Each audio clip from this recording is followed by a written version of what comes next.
how long have you been in it? Like, first of all, how did you get into sales enablement? Yeah, absolutely. That's a great story. So I started out, I was selling. I have about, 6 to 8 years of feet on the street, B2B sales.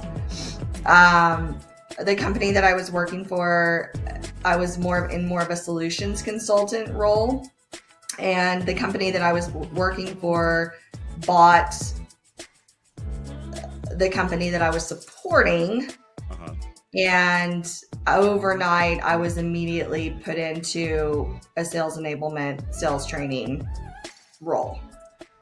So I didn't really get a choice. I was kind of forced into it. But when I started it, I loved it immediately. I mean, it was so fun to just watch the transformation of a sales rep or sales team going from, we didn't really love your product and that's why we didn't sell it, but now we're being forced to sell it, and then falling in love with it based on, what we were doing. So that's how I got into it.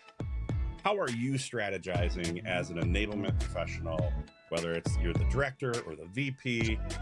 How are you strategizing building that program from zero, from nothing?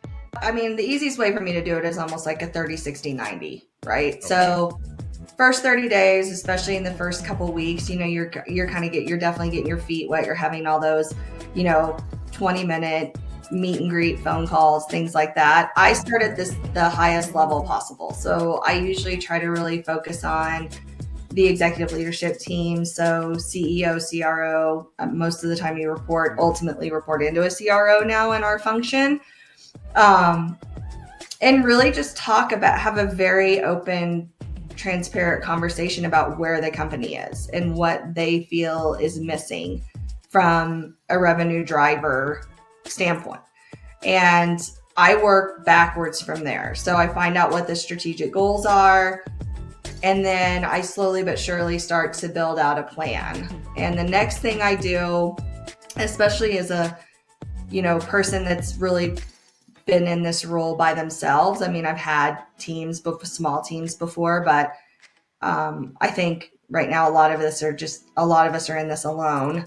I look at the tech stack next, because that is really your main area of support. And I analyze that, and I look at the adoption rates. Well, one of the great questions that I actually ask all the time, and I'd love to hear your thought on this, is, so tell me about the budget that you have for sales enablement beyond headcount. Yeah, well, that's a great question, because it does exactly what I just said. And I think it's 100% a fair question.